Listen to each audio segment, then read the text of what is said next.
these other things. It's and then the somebody nanny else government, right? It's the nanny government. Isn't that what so many Republicans are always decrying? They're saying it's nanny government. Yeah, They're saying the whole Democrats thing is- want to be everybody's nanny. Yeah, Congressman and- Ron Paul is with us here on the Ed Schultz Show. And Congressman Ron Paul, by the way, Republican of Texas, is a favorite here on the Ed Schultz Show. Always, Congressman, you always get a very popular response. Let me take you issue by issue, if I could. The war on drugs, for example. We're spending billions of dollars down in Colombia on Plan Colombia. We're putting lots of people in prison here.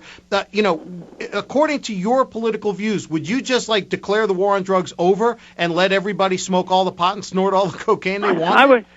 Well, it's sort of that way. I would declare the federal war on drugs and the expenditure of any money over and done with, because it doesn't achieve what it's supposed to do. Matter of fact, all the results are exactly opposite. It's actually worse than what prohibition of alcohol did. And we came to the conclusion that was a stupid war, the war against alcohol. But, there's room in this country to have a war against drugs. It's just that I think it should be run by individuals. If you know of an individual who's having a problem with alcohol, there's nothing wrong with it. If it's a good friend, try to help them. Or if it's a relative, or you want to teach your kids about drugs and alcohol. I mean, we should be always alert to dangers in the world. But everybody's opposed to these things, but it's just how we do it. Should the government do it, or should it be solved in the marketplace or by families and friends and churches and neighbors? And there's all kinds of ways that you could attack this. As a matter of fact, I think I should be more involved in the war on drugs as a physician rather than a politician. But I forgot to mention that. That's right, because you are an obstetrician. You're an MD. But if somebody comes and say, I'm on heroin and and I'm addicted, but I'm not quite ready, and I give them their drugs, so I don't want them to go out and rob and kill somebody to get their drugs because the cost is about 100 times higher than it should be, I go to prison. Just by deciding to give somebody some medication. So I think it's all turned on its head. And at the same time, if somebody's dying with cancer and they smoke marijuana that they grew in their backyard, and the state even legalizes it, the federal government comes in and said, you can't do this. We're going to put you in prison even if you are dying with cancer. And if they've been arrested 3 times for a nonviolent, even with total nonviolence, never committed any injury to anybody else, they can get sentenced in prison for life. Murderers and rapists get off sooner than that. And I mean, I think the war on drugs is absolutely insane. And, Congressman Ron Paul is with us here on the Ed Schultz Show. Always a fan favorite. Congressman, how about a woman's right to choose? Is this just none of the government's damn business? Isn't this libertarianism? Well, it is by most libertarians. I do take a different position on this because as an OB doctor, I have come to the conclusion that fetus a minute or two before birth is very live and very human, and it can sue me if I do something wrong. And I find it somewhat bizarre that I can be paid to destroy a life a minute before birth, and paid well.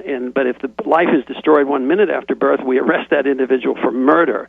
Well, you're picking birth as the dividing line. I'm talking about, say, the first 12 weeks of pregnancy. Yeah, but anything before birth is legal. So it's a matter of drawing line. I think it's a complex issue. I think the federal government should be completely out of it. We shouldn't have a national abortion police. I think the states should deal with it. I don't think we should have one law that dictates to the entire country, because it's obviously not a simple problem, because there is a difference between 1 day after pregnancy versus 1 day before, and yet the Supreme Court came in and legalized the whole thing. Well, how about Terry Schiavo? I mean, again, this is nanny government. Isn't Terry Schiavo a perfect example of the federal government saying we know better than an individual? Absolutely. And to take that to the Congress and have the president make a special flight all the way from Texas just to sign that bill in the middle of the night, I mean, what kind of pandering is that? And are they going to solve a problem by doing that? I mean, those kind of problems used to be dealt with without any laws whatsoever. Doctors and patients and families used to just have sort of like a gentleman's agreement on what would be done, and it always occurred about how some of these end-of-life processes were handled. Congressman Ron Paul with us here on the Ed Schultz Show. Congressman, I have to ask you this question. How are you received by other Republicans in your own party? Do they kind of shun you? Do they, not give you financial support? Do they ask you to, please stop running for office? I mean, what kind of reception do you get in your own party? Well, it always depends. I obviously get good reception in my district. I keep winning, and with usually growing margins, and I have to challenge the administration. So I would say they treat me pretty well. But I also get support from the independents and a lot of Democrats, and that helps. But I never depended on organized Republicans. When I was in the Congress from 76 to 84, and I left. I went back to medicine. Then when I went back in 96 and I was running, the Republicans spent over $1 million trying to keep me out, So they weren't welcoming me back into the Congress. So organized Republicans didn't help me. But they treat me fairly well. I mean, they sort of tolerate me. They don't bother me. They know they can't lobby me. But I don't get promoted either. I'm not going to be some... I've had a lot of years in Congress, but you don't hear of me being chairman of the banking committee, and I never will be. So, but if that's your only goal is to become an important chairman so you can wield power, then you have to do it differently. That's never been my goal, and evidently there are a lot of other people realize that there are other goals in life, even in politics, other than just seeking power. Congressman Ron Paul here on the Ed Schultz Show. Congressman, I've got one last question because of time constraints, which is, leaving aside the leadership, the political leadership of the Republican Party, when you go around the country just talking to rank-and-file Republicans, do you find that your message resonates with them and that they are as angry with the leadership of the Republican Party as the Democrats are for being neocons and not true conservatives? Well, it's growing. There's still a strong element in the Republican Party that wants to be loyal to the president, and I've had to experience that more so than others because I'm from Texas. I'm a district neighboring, not too far from where the president lives.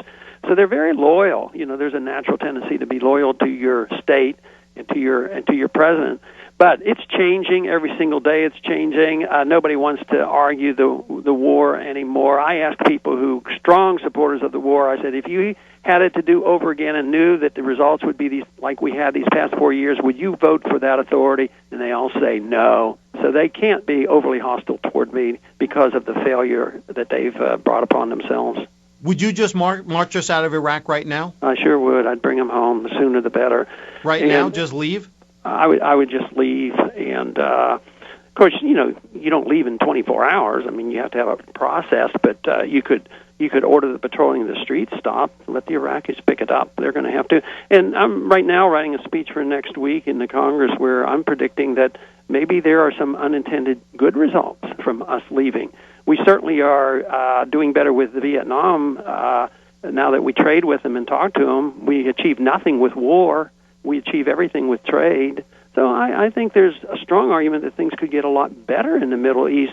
The only people who are predicting these dire things that will happen in the Middle East are the ones who said everything would be perfect if we marched in. And all of their predictions have been wrong to date. Why should we believe them now on this one?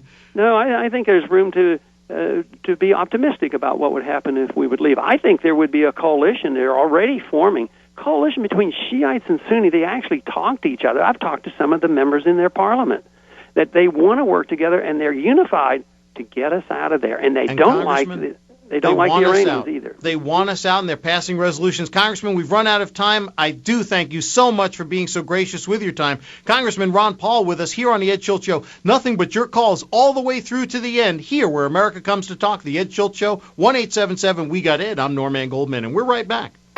The Ed Schultz Show. We're about so much more than preaching to the choir. You're listening to The Ed Schultz Show.